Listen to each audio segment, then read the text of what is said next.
할렐루야. 3월 11일 화요일 매일 성경 묵상 가이드입니다. 오늘 말씀은 누가복음 10장 25절에서 42절의 말씀입니다. 요즘 같은 불확실성의 미래가 펼쳐지는 때가 잘 없는 것 같습니다. 다른 말로 한 치 앞을 내다볼 수 없는 그런 시점이죠.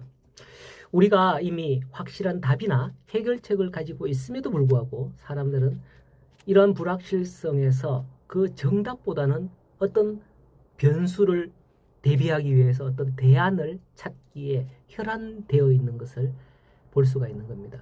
정답이 있지만 여전히 혹시나 하는 마음에 더 나은 결과를 얻을 수 있는 방법이 있을 것이다 라고 믿는 사람들이 많은 거죠. 그렇게 하는 것은 대안을 찾음으로써 자신의 선택에 대한 확신을 얻거나 나는 이거 아니면 이거라도 있으니까 정말 다행이야. 자신이 선택한 길이 정말 맞는지 확인하려는 또한 그런 의도도 있을 것이에요. 자, 오늘 말씀에 어떤 율법 교사가 예수님에게 찾아왔거든요. 선생님, 내가 무엇을 하여야 영생을 얻으리까요? 이 사람은 율법 교사였는데 영생에 관한 관심이 많이 있었던 모양이에요. 예수님께서 그 사람에게 역으로 묻습니다. 율법에 뭐라고 기록되어 있으며 네가 어떻게 읽느냐라고 물었죠. 이 사람이 누구라고 했죠? 율법 교사입니다. 율법을 가르치는 자죠. 구약의 이스라엘은 율법으로 하나님의 백성이 되었고 구원받은 선민이 되었습니다. 그렇다면 율법에 답이 있는 거예요. 그렇기 때문에 그는 누구보다도 잘 아는 거죠. 예수님께서 그래서 율법에 뭐라고 기록되었느냐 물으니 그냥 답이 술술 나옵니다. 내 마음을 다하며 목숨을 다하여 힘을 다하여 뜻을 다하여 주 너희 하나님을 사랑하고 또 내 이웃을 내 자신같이 사랑하라 하였나이다 라고 대답을 술술 하죠. 영생을 얻기 위해서 구원을 얻기 위해 이와 같이 기록됨을 알았기에 시원하게 대답을 잘 합니다. 예수님은 그때에 네 대답이 옳도다. 이를 행하라. 그리면 살리라 라고 답을 주시는 겁니다. 거기까지만 했으면 이 사람은 어쩌면 예수님에게 칭찬을 받았을지 몰라요. 다른 복음서에 보면 어떤 서기관은 내가 하나님의 나라에 멀지 않았다 라고 칭찬을 받기도 했었거든요. 그런데 이 사람은 잘못된 한 수를 더 둡니다. 29절에 보면 그 사람이 자기를 옳게 보이려고 예수님에게 묻기를 그러면 내 이웃이 누구입니까? 라고 하였던 거예요. 앞서 이 사람은 어떻게 하면 영생을 얻겠느냐 물었어요. 그때 역으로 예수님이 이 사람에게 질문을 했었죠. 그런데 질문을 두 가지 형식으로 사실은 했거든요. 율법에 뭐라고 기록되었으면 이건 대답을 잘했어요. 이 사람이. 네가 어떻게 읽느냐 요거는 대답을 사실은 안 했어요. 율법에 무엇이라 기록되어 있는지는 시원하게 대답을 잘했지만은 네가 어떻게 읽느냐 이건 대답을 못했단 말이죠. 다시 말하자면 내 마음을 다하며 목숨을 다하며 힘을 다하여 뜻을 다하여 주 너희 하나님을 사랑하고 내 이웃을 내 자신같이 사랑하라 하였나이다. 이게 정답인 거예요. 이것을 안다면 아는 대로 살아야 또 정답인 거죠. 그래야 그 뒤에 답 네가 어떻게 읽느냐 이게 답을 할 수 있는 겁니다. 그런데 율법 교사는 뭐라고 합니까?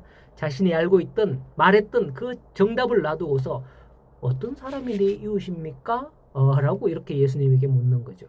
물론 29절에서 언급하는 것처럼 자신을 잘 보이려고 말이죠. 자기가 잘 안다는 거죠. 이걸 잘 안다. 어쩌면 나 이거 다 지켰다 이거예요. 과연 예수님께서 그걸 모르실까요?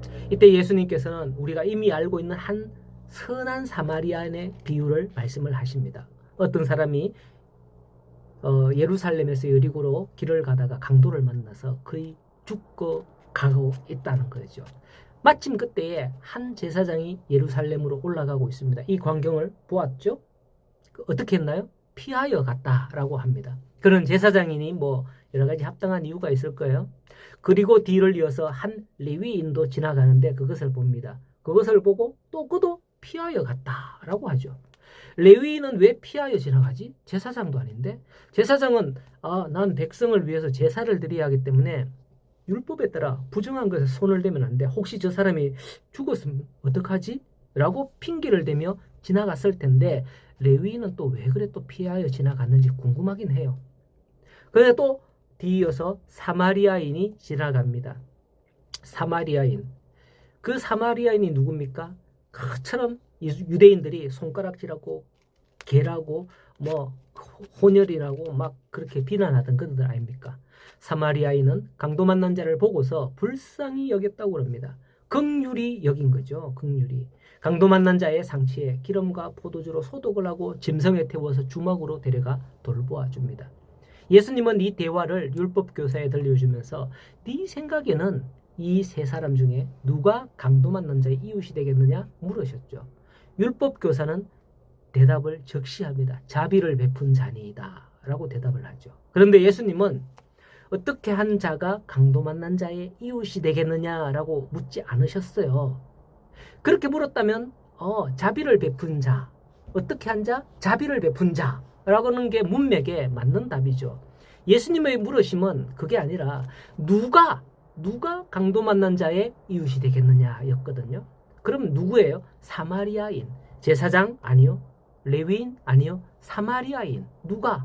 사마리아인이라고 해야 문맥에 맞는 답인 거죠. 예수님은 얼마 전에 사마리아인들이 자기 땅으로 가는 것을 막았음에도 불구하고 사마리아인을 이처럼 미화했지만 유대인들은 사마리아인을 개같이 취급하는 그런 마음이 뼛속 깊이 녹아 있었던 겁니다. 사마리아인요 하는 이 한마디를 하기 싫어서 자비를 베푼 자니이다. 이렇게 대답하는 것을 알 수가 있는 거예요.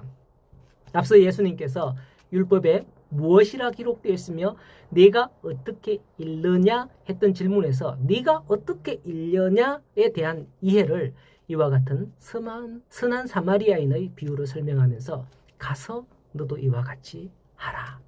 37절에 그렇게 이 사람에게 말씀하면서 깨달음을 주는 것을 볼 수가 있습니다. 그리고요 뒤이어서 뜬금없이 또 다른 사건이 하나 이야기가 언급되죠. 바로 마르다의 예수님의 식사 대접 이야기 나옵니다. 그런데 이 이야기는 앞서 선한 사마리아인의 비유와 좀 연관이 있습니다. 뭐냐면 앞서 제사장이 왜 피하여 갔는지 그걸 약간 부연 설명하는 듯합니다. 마르다가 예수님께 음식을 대접하기 위해서 열심히 혼자 분주하게 일합니다. 그러나 마르다는 예수님의 발치에서 마리아가 마르다의 동생입니다. 마리아는 예수님의 발치에서 말씀만 듣고 있는 걸 보니 화가 나서 말합니다. 주여, 내 동생이 나 혼자 일하는 것을 두고 있는 것을 생각하지 아니하시나이까? 그를 명하여 나를 좀 도와주게 하소서라고 말하죠. 그때 예수님께서는 마르다야, 네가 많은 일로 염려하고 근심하지만 몇 가지만 하든지 혹은 한 가지만이라도 족하다. 마리아는 이 좋은 편을 택하였으니 빼앗기지 아니하리라 한 거죠. 이건 어떤 의미가 있느냐 앞에 내용과 앞서 제사장은 어떤 사람이에요? 물론 사람 편에서 보면 제사장이지만 하나님의 편에서 이렇게 놓고 본다면 대충 하나님께 제사를 올려드리는 그런 사람이죠. 하나님 흠양하시도록 올려드리는 그런 자가 아닙니까? 그래서 나는 제사를 드려야 해. 제사를 드려야 하기 때문에 이런 걸 하면 안 돼. 피하여 갔을 수도 있다. 라는 것을 의미를 약간 던져준다는 거죠. 그러나 그것보다도 더 중요한 것은 어떤 편을 택하느냐, 어떤 편을 택하겠느냐라는 거예요. 자, 우리가 하나님의 말씀을 알기는 많이 알죠. 그러나 그걸 아는 만큼 깨닫는 것도 중요하다는 사실을 여기서 볼 수 있습니다. 부디 여러분들이 아는 것을 깨닫는 자가 되고 또 너는 가서 이와 같이 하라 라는 예수님의 말씀에서처럼 순종하는 데까지 나아가기를 소원합니다. 오늘 우리는 참 많은 일로 분주하고 있지는 않습니까? 오늘 이것저것 다 하는 일로 막 분주하지만 한 가지라도 좋습니다. 한 가지 오직 믿음으로 하나님께 나아가는 저와 여러분 우리 모든 성도들이 다 될 수 있기를 간절히 소원합니다.